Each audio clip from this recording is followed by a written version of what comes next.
নমস্কার বন্ধুরা, welcome to my YouTube channel. আজকে আপনাদের সাথে মিলিবাগ কিভাবে প্রতিহত করা যায় সে সম্পর্কে আলোচনা করব। এইগুলি হচ্ছে মিলিবাগ। যারা জবা গাছ করতে ভালোবাসেন তারা এই পোকা সম্পর্কে খুবই জানবেন, অনেক নলেজ থাকা দরকার, কারণ জবা গাছটা এই পোকার আক্রমণে প্রায় শেষ হয়ে যায়। আমার গাছে দেখুন কুড়ি এসছে অনেক, কিন্তু এই পোকা আবার আক্রমণ করেছে। এই মিলিবাগ পিঁপড়ের মাধ্যমে আসে, পিঁপড়েগুলোই এগুলোকে বয়ে বয়ে নিয়ে আসে। তাই যে গাছে যখনই পিঁপড়ে ধরবে তখনই আপনারা বুঝবেন যে সেখানে কিছু একটা প্রবলেম হবে। সাধারণত মিলিবাগগুলি এই পিঁপড়েগুলি টেনে টেনে নিয়ে আসে। তো মিলিবাগ একটা গাছকে পুরো শেষ করে দেয়। আমি অনেকবার অনেক জবা গাছ কিনেছি, অনেকবারই এই মিলিবাগ আসে, জবা গাছ, স্থলপদ্ম সব গাছই নষ্ট করে দিয়েছে। শেষে অনেক সলিউশন অনেকভাবেই দেওয়ার চেষ্টা করেছি, কিন্তু কিছুতেই কোনো লাভ পাইনি।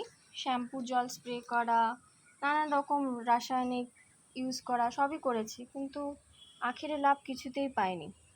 অবশেষে আমি লোকাল নার্সারি থেকে একটা ওষুধ পাই, সেই ওষুধটা আজকে আপনাদের কাছে শেয়ার করব। এই ওষুধটা অ্যাক্ট 150, এই ওষুধটা আমি লোকাল নার্সারি থেকে পাই।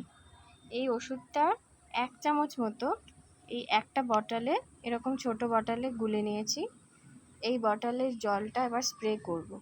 এরকমভাবে বিকেল নাগাদ যখন সূর্যটা অস্ত যাবে ঠিক তার আগে আগে এই মিলিবাগের মধ্যে এই ওষুধটা স্প্রে করবেন। কারণ সূর্য যখন আকাশে থাকে তখন এইসব ওষুধ স্প্রে করলে গাছের ওপর অনেক খারাপ ফল হতে পারে। তাই এই সব সময় সমস্ত রকমই ওষুধ বা গাছে সার দেওয়া চেষ্টা করবেন সূর্যাস্তের আগে করার। সূর্যোদয় যখন হয় তখনও না, এমনকি দুপুরের টাইমেও না। তো দেখুন, অ্যাক্ট 150ও আছে, এছাড়া একতারা বলে আর একটা ওষুধ আছে, এটাও মিলিবাগে থাকে, মিলিবাগকে ঠিক করে। এবার দেখুন কিভাবে আমি করছি।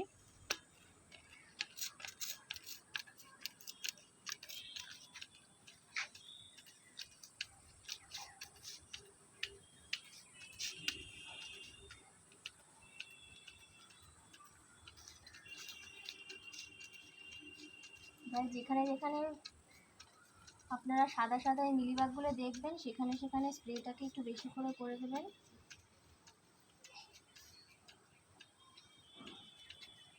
এই ওষুধটা আমি খুব ভালো ফল পেয়েছি। রেগুলার স্প্রে না করলেও অন্তত একদিন ছাড়া ছাড়া স্প্রে করলেও এই গাছে অনেক দিন আর এই মিলিবাগ পোকার আক্রমণ ঘটবে না।